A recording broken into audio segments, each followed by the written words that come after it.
바랍니다. 우리 한 번 더 앞뒤적으로 인사하실까요? 우리는 부활을 믿습니다 라고 인사하실까요? 여러분, 고대로부터 인간은 죽지 않으려고 많은 노력을 해요. 그래서 이 해리포터, 롤링의 해리포터라는 소설이 있는데요, 이 소설에 7개의 호크루스가 있어요. 뭐 일기장, 목걸이, 뭐 해리포터 등등 있는데요, 이 악당 볼트모트가 이 7개의 호크루스에 자신의 영혼을 숨겨놔요. 그래서 죽더라도 다시 부활해서 7개를 모으면 자기는 불멸할 수 있다는 인간의 욕망을 롤링이 이 소설에서 표현을 합니다. 톨킨이라는 사람이 반지의 제왕이라는 소설을 만들고 영화로도 만들어졌죠. 여기서 절대 악으로 불리는 샤오론이 있는데요, 그 샤오론은 절대 반지에 자신의 영혼과 권능을 다 집어넣습니다. 육신은 파괴되더라도요, 반지가 파괴되지 않는 한 힘을 잃지 않는다, 나는 불멸의 힘을 가진다는 인간의 영원히 살고 싶은 욕망을 잘 표현했습니다. 숙명적인 인간을 뛰어넘는 힘과 권력, 그리고 영원히 죽지 않으려는 사람의 욕망은 현재까지도 다 있는 것 같습니다. 현대과학도 마찬가지죠. 현대과학의 영원한 숙제 중에 하나가 사람들이 끝까지 도전하는 게 바로 사람을 부활시키는 것, 이 숙제를 가지고 있습니다. 한 예로 인체 냉동 보존술이라는 게 있어요. 미래의 의료 기술로 죽은 자를 소생시키는 것을 도전하는 과학의 기술입니다. 사람의 사체를요, 영하 196도씨 액체 질소에 냉동 보존을 합니다. 또 이런 것도 있어요. 죽은 인간의 정보를 수집해가지고 정보의 형식, 그런 코드를 남겨놓고 그 코드로 죽은 사람을 부활시키는 것을 도전하는 인간의 마음도 표현되어 있습니다. 사랑하는 여러분, 이렇듯 부활은 시대를 초월해 우리 인간의 최대의 관심사인 것 같습니다. 성경에도 그런 모습들이 나오는데요, 이사야 26장 19절에 보면 주의 죽은 자들은 살아나고 그들의 시체들은 일어나리라. 다니엘 12장 2절과 3절에도 땅의 티끌 가운데 자는 자 중에서 많은 사람이 일어나 영생을 받는 자도 있겠고, 예수님 오시기 전에 이사야나 다니엘서에 언급된 것처럼 구약의 사람들도 이 부활에 관해서 늘 고대하는 마음을 가지고 있었습니다. 사랑하는 여러분, 부활이라는 것은요, 죽음을 극복하는 겁니다. 죽음은 인류의 최대의 과제이죠. 사실 생각을 해보면 인간이 죽음을 두려워하는 것은요, 죽음 자체가 아닙니다. 죽음 이후에 모든 것이 끝날까 봐, 아니면 이 땅에서 내가 너무 고되게 살았는데 죽음 이후에 그 고된 삶이 계속 이어질까 봐 죽음 이후를 두려워하고 있는 거죠. 그래서 T.S. 엘리엇이 이런 말을 남겨요. 죽음 자체가 두려운 것이 아니라 죽음이 끝이 아닐까 봐 두려운 것이다. 여러분, 이와 같이 죽음은 가장 비극적이고 가장 최악의 재앙입니다. 이 죽음의 권세는 어떤 영웅호굴도 권력도 이기지 못했습니다. 우리가 잘 아는 위대한 알렉산더 대왕은 33세에 세계를 정복합니다. 남유럽의 그리스를 시작해서 서아시아와 인도 그리고 이집트까지 다 정복을 합니다. 그러나 BC 323년 33세에 말라리아라는 열병을 극복하지 못하고 죽습니다. 승승장구했던 나폴레옹은요, 러시아 정복을 실패를 하죠. 정복을 실패한 이유가 추위와 굶주림, 이 생존의 문제가 걸리니까 결국 러시아 정복을 포기하고 퇴각을 하게 됩니다. 진시황은 불로불사를 꿈꾸지만 결국은 불로초를 찾지 못하고 수은 중독으로 죽게 됩니다. 여러분, 죽음이라는 이 무서운 놈 앞에서 모든 인간은 다 무릎을 꿇게 되었습니다. 그러나 단 한 분, 예수 그리스도, 우리의 예수 그리스도께서는 부활로 죽음의 권세를 그 앞에 무릎 꿇게 만드셨습니다. 아멘. 여러분, 대역전이 일어났죠. 하나님의 아들 예수 그리스도를 통해서 죽음에 졌던 인간이 이제 죽음을 이기고 무릎 꿇게 하는 대역전의 사건이 일어났습니다. 여러분, 죽음보다 더 큰 권세가 바로 저와 여러분이 믿는 부활, 그 부활임을 잊지 마시기를 바랍니다. 여러분, 핍박받던 초대교회에 이 부활의 소망이 임하자 죽음은 더 이상 그들에게 두려움의 대상이 아니었습니다. 사자의 밥 불 속에서 죽음 앞에서 성도들은 고개를 떨구지 않고 고개를 듭니다. 죽음 앞에서 손을 들고 하나님을 찬양했습니다. 부활의 성도는 더 이상 죽음의 위험, 죽음의 공포를 느끼지 못했습니다. 죽음 이후에 부활의 소망이 그들에게 하늘의 기쁨으로 임재했기 때문입니다. 부활은 죽음의 공포를 이겨냈습니다. 여러분, 또한 부활은 꾸며낸 이야기가 아닙니다. 부활은 사실입니다. 고린도전서 15장 3절과 4절, 내가 받은 것을 먼저 너희에게 전하노니 이는 성경대로 그리스도께서 우리 죄를 위하여 죽으시고 장사 지낸 바 되셨다가 성경대로 사흘 만에 다시 살아나사. 바울은 그리스도의 죽음과 부활이 성경 예언대로 성취된 분명한 현실에 일어난 사건이라고 증언하고 있습니다. 베드로전서 1장 3절에 베드로도 우리 주 예수 그리스도의 아버지의 하나님을 찬송하리로다. 그의 많으신 긍휼대로 예수 그리스도께서 죽은 자 가운데서 부활하게 하심으로 말미암아 우리를 거듭나게 하사 산 소망이 있게 하시며 라고 부활을 현실의 사건이라고 베드로도 증언하고 있습니다. 여러분, 베드로의 표현대로 부활은 산 소망, 살아있는 소망입니다. 단순히 살아있는 소망이라는 묘사를 뛰어넘는 거죠. 소망 자체가 진짜 행동하며 움직이며 강력한 의미를 가졌다는 것이 부활입니다. 여러분, 이 소망이 활력을 주고 두려움을 이기게 만드는 겁니다. 여러분, 소망은 진짜 두 가지밖에 없어요. 죽은 소망이든지 산 소망이든지. 세상은요, 살아있는 소망을 가지고 있는 것처럼 보이지만 대부분은 죽은 소망을 가지고 있습니다. 오직 하나님께 두는 이 부활의 소망이 산 소망인 것을 여러분 잊지 마시기를 바랍니다. 베드로는 모든 희망이 사라진 채 카타콤, 동굴에 숨어서 자신의 신앙, 살기 위해서 몸부림치는 성도들에게 이렇게 권면하죠. 우리에게는 부활의 산 소망이 있다. 지금은 우리가 동굴 속에서 이렇게 숨어서 지내지만 산 소망이 있으니 힘을 내자. 하나님께서 우리에게 은혜를 베풀어 주신다. 사랑하는 여러분, 혹시 우리 가운데 하나님을 믿고 있다고 하면서 소망 없이 살고 있지는 않습니까? 그 절망의 자리에서 오늘 부활의 주님과 함께 일어나시기를 바랍니다.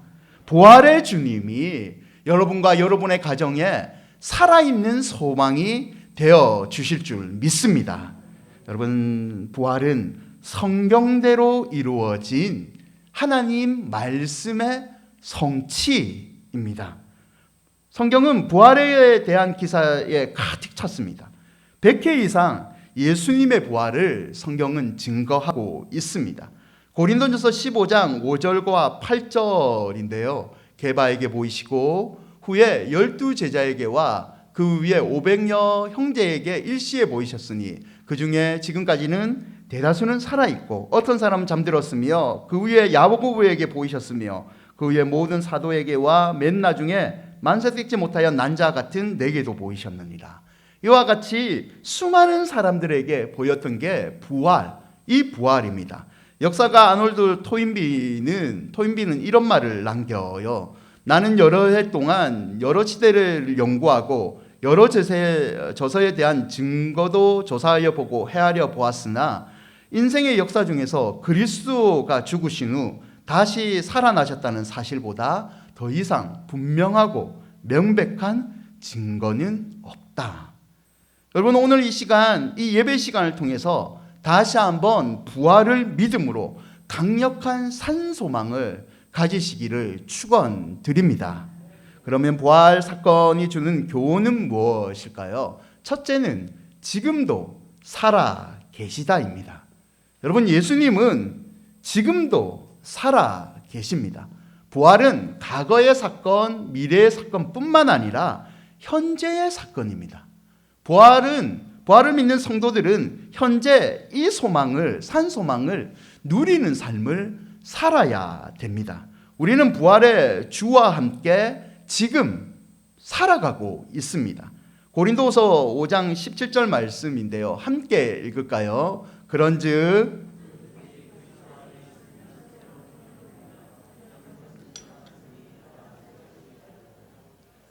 그리스도 안에 있으면 부활의 능력을 믿는 사람은 중생을 통해서 누구든지 새롭게 되었습니다.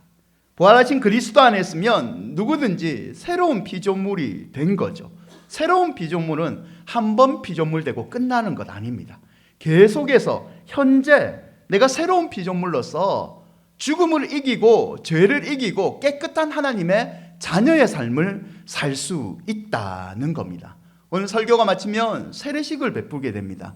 여러분, 세례의 의미가 그런 의미가 아닙니까? 예전에 물속에 풍덩 들어갔잖아요. 물속에 풍덩 들어가고 일어나고 물을 묻힌다는 거, 내가 죄로 죽었다가 살아났다. 이 물을, 예수 그리스도의 생명을 상징하는 이 물로 통해서 내 죄가 씻김을 받았고 나는 새 생명을 살았다는 게 세례의 의미가 아닙니까? 사랑하는 여러분, 더 이상 지금 죽음은 저와 여러분을 지배하지 못합니다. 우리를 지배하는 것은 부활의 생명이신 하나님이십니다. 여러분, 형통할 때는 사실 이것을 피부로 느끼지 못합니다. 우리가 약할 때, 고난이 상일 때, 아무것도 의지할 상태가 없을 때, 여러분, 부활의 복음은 더 강력하게 저와 여러분이 붙들어야 될 믿음인 줄 믿으시기 바랍니다. 우리 성도는 모일 때마다 이거를 기억해야 됩니다. 부활절만 기억하는 것이 아니라 성도는 모일 때마다, 예배 때마다 우리의 소망은 부활의 주님께 있다는 것을 기억해야 됩니다. 죽음이라는 것은 누구나 피할 수 없는 우리의 현실입니다. 죽음은 누구나 피할 수 없는 우리의 현실입니다. 똑같이 부활도, 예수를 믿는 자가 다시 살아나는 것도 죽음과 같이 현실입니다. 부활의 현실을 가진 사람은 이렇게 고백하죠. 고린도전서 15장 55절에서 57절인데요. 함께 읽을까요? 사망아, 너의 승리가 어디 있냐? 사망아, 내가 쏘는 것이 어디 있느냐? 사망이 쏘는 것은 죄요, 죄의 권능은 율법이라. 우리 주 예수 그리스도로 말미암아 우리에게 승리를 주시는 하나님께 감사하노니. 아멘. 두려움을 이기는 힘은 죽음을 정복하신 그리스도, 부활을 이기신 그리스도께 있습니다. 아멘. 그래서 우리는 사도신경에 이렇게 고백하지 않습니까? 몸이 다시 사는 것과 영원히 사는 것을 믿사옵나이다. 그리스도의 부활로 말미암아 몸이 다시 사는 것과 그리스도께서 부활하신 것처럼 내가 부활하여 영원히 사는 것을 믿사옵나이다. 오늘 이 예배를 통해서 다시 한번 부활의 소망을 현재의 신앙 고백으로 꽉 붙드시기를 축원드립니다. 부활 사건은 두 번째 삶입니다. 단순히 고백이 아닙니다. 실망하고 좌절한 삶의 자리에 여러분, 부활하신 우리 주님께서 찾아오셨습니다. 부활하신 주님은 우리의 영원한 생명인 영생뿐만 아니라 새로운 삶, 활기 있는 삶도 허락해 주셨습니다. 요한복음 21장 3절에 시몬 베드로가 나는 물고기를 잡으러 가노니 그들이 우리도 함께 가겠다 하고 나가서 배에 올랐으나 그날 밤에 아무것도 잡지 못하였더라. 여러분, 베드로는 어부입니다. 어부. 그냥 어부가 아니라 베테랑 어부입니다. 물고기 잡는 거는 최고인 베테랑 이 어부가 물고기를 잡으러 나갔는데 한 마리도 잡지 못합니다. 그때 21장 6절에 보면 이르시되 주께서 오셔서 그물을 배 오른편에 던지라.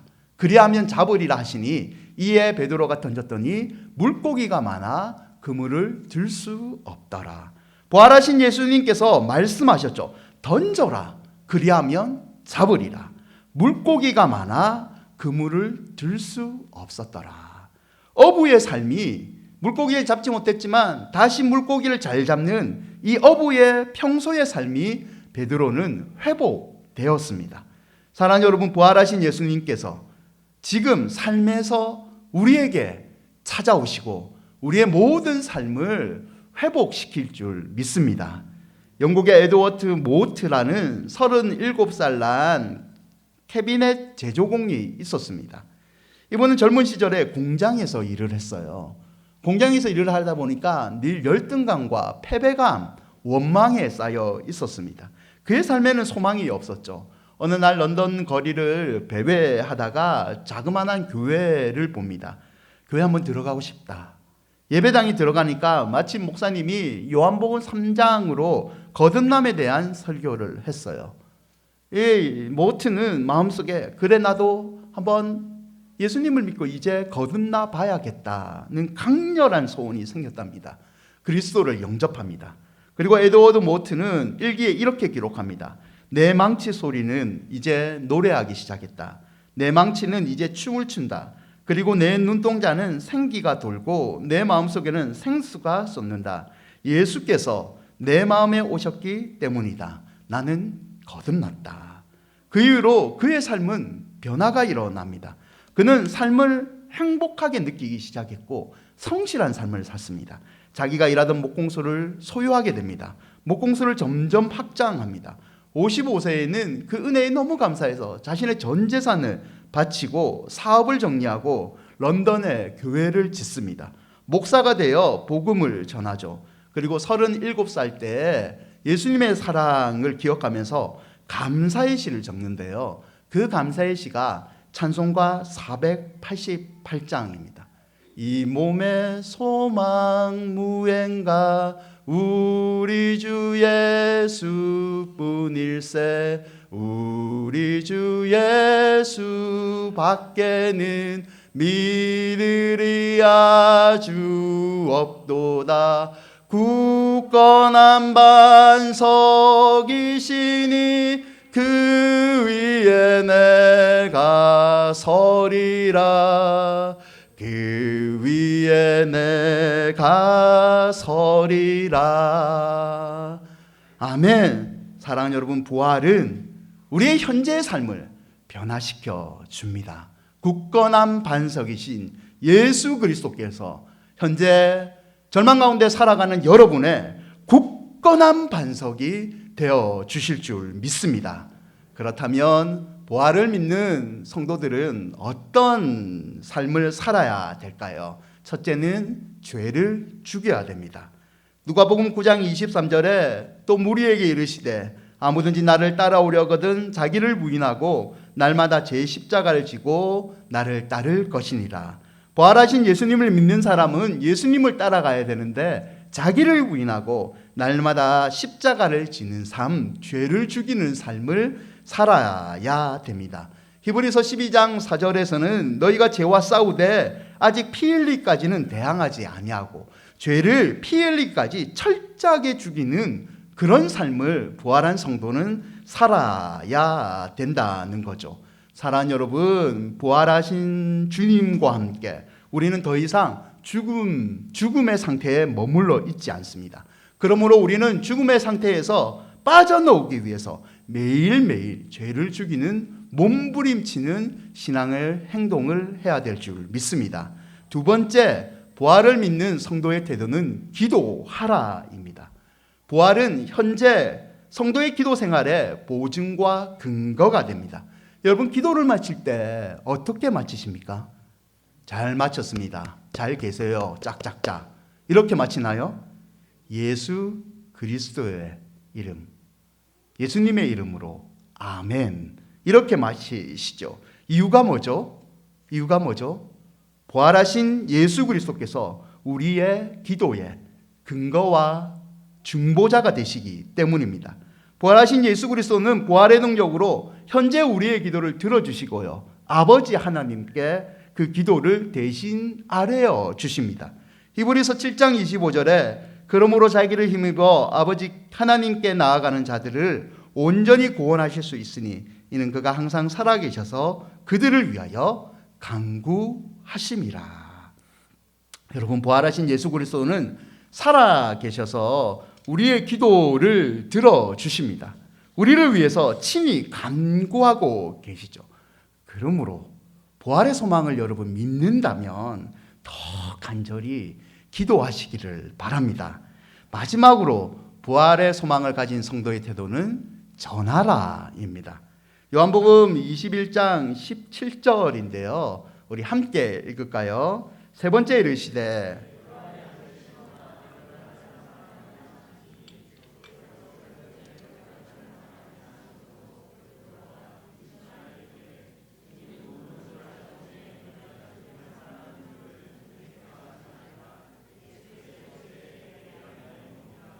부활하신 예수님은 베드로의 믿음, 첫사랑을 회복시켜 주시죠. 그런 다음에 베드로에게 분명하게 말씀하십니다. 내 양을 먹여라. 네가 느낀 이 사랑, 부활의 소망을 알지 못하는 사람에게 전해라. 사도행전 1장 8절에도 부활을 만난 사람들에게 예수님이 하늘로 승천하시면서 이렇게 얘기하시죠. 오직 성령이 너희에게 임하시면 너희가 권능을 받고 예루살렘과 온 유대와 사마리아와 땅끝까지 이르러 내 증인이 되리라. 부활하신 예수님을 만난 제자들에게 승천하시며 예수님이 분명하게 내 증인이 되어라 라고 명령하고 계십니다. 여러분, 부활하신 예수님을 만났다면 우리는 증인이 되어야 됩니다. 아직 부활의 은총을 모르는 이들에게 부활의 기쁜 소식을 전해야 되는 게 참된 부활 성도인 줄 믿습니다. 웨일스 출신이며 회중교회 목회자며 신학자이며 가장 영향 있는 프로테스탄트 목회자 중 한 명인 C.H. 다드가 이런 말을 남겨요. 부활의 신앙은 교회 안에서 막연하게 생긴 믿음이 아니다. 막연히 예수님을 그리워하는 사람들이 한상 중에 예수님을 보고 만들어낸 이야기가 아니다. 부활의 신앙은 교회를 존재하게 만든 믿음이다. 여러분, 부활의 신앙은 죽이는 믿음, 죽은 믿음이 아니라 사람을 살리는 믿음입니다. 예수님이 우리를 다시 살리시고 영원히 살 수 있는 생명을 주셨기 때문입니다. 예수의 부활은 영원한 부활이고 이 부활을 믿는 자는 영원히 함께 살 수 있습니다. 그러므로 예수님과 함께 산 사람들은 다른 사람을 죽이는 것이 아니라 다른 사람을 살리는 사람이 되어야 되지 않습니까? 다른 사람을 살리는 게 무엇입니까? 바로 부활을 전파하는 삶입니다. 여러분, 주위에 아직 부활을 모르는 사람들은 누구입니까? 지금 생각나는 사람 있죠? 그 사람에게 부활을 전하시기 바랍니다. 집에 가실 때 달걀을 하나 받으시고 내가 달걀을 너무 좋아하지만 그 달걀을 믿지 않는 남편에게 주면서 오늘 부활이래 이렇게 한마디라도 한번 전하셔서 부활의 복음을 전파하시는 여러분이 되시기를 바랍니다. 여러분, 말씀을 맺겠습니다. 2003년도에 중고나라라는 온라인 카페가 생겼어요. 그때부터 중고 거래가 활성화되면서요. 지금은 회원수가 2,300만 명이 넘어섰습니다. 중고시장의 거래액은요 3조 500억 원이 넘어요. 여기에 이 중고시장이 또 한 번 도약을 이루는 게 당근마켓이라는 게 생겼어요. 당근 파는 당근이 아니고요. 2015년은 서비스를 시작했고요. 2020년도에 국내에서 다운로드 가장 많이 받는 모바일 앱이 돼요. 월 사용자가요 1,000만 명이 넘습니다. 그리고 이 회원들이 하루 평균 20분을 당근마켓에서 클릭을 하면서 결제를 합니다. 이 중고시장은 이제 20조가 넘는 규모예요. 최근에는요, 저도 이거 준비하다가 알았는데 파라발라라는 게 있어요. 요렇게 이게 수도권 지하철이나 주민센터에 35곳에 설치된 투명 박스에 중고 물품을 전시해 놔요. 구경하다가 내가 이거 사고 싶다. 현장에서 바로 결제합니다. 구입한 후 물품의 하자가 느끼면 3일 동안 반품할 수 있습니다. MZ세대, 밀리엄과 Z세대를 불리는 세대는 번개 장터, 스마트폰부터 굿즈까지 매달 중고 상품으로 등록하는 게 200만 개가 넘습니다. 왜 이렇게 중고시장이 활성화됐을까요? 왜 그런 것 같아요? 단순히 싸기 위해서 싸서 그런 이유는 아니라고 합니다. 이 조사를 해보니까 단순히 싸서 중고 물품을 구입하는 게 아니라 이제 소비의 패턴이 소유에서 경험으로 바뀌었습니다. 소유에서 경험으로. 젊은 사람들이 돈을 모으는 것도 중요하지만 여행을 하고 내가 경험하는 게 더 중요하다로 생각하는 심리와 비슷합니다. 이제는요, 현 시대는 무엇을 소유하기보다는 어떻게 경험했는가, 이게 더 중요하답니다. 그래서 희귀 아이템, 레고 같은 데 목숨 걸고 이 굿즈 같은 거에 목숨 거는 이유가 여기에 있습니다. 사랑하는 여러분, 우리는 이와 같이 새로운 경험을 추구하는 시대에 살고 있습니다. 새로운 것이 너무 중요한 시대이죠. 여러분, 그러나 영적인 성장, 죽음 이후에 해결할 수 있는 문제, 이 믿음은요, 새로운 프로그램, 새로운 경험이 아닙니다. 부활은 어떤 새로운 것으로도 대신할 수 없습니다. 부활의 경험은요, 오직 그리스도의 십자가와 부활을 믿는 자만이 소유할 수 있습니다. 변치 않는 이 진리, 부활의 소망을 여러분 잊지 마시기를 바랍니다. 아무쪼록 부활의 산 소망을 날마다 체험하고 기도하고 전하시기를 주님의 이름으로 축원드립니다. 아멘.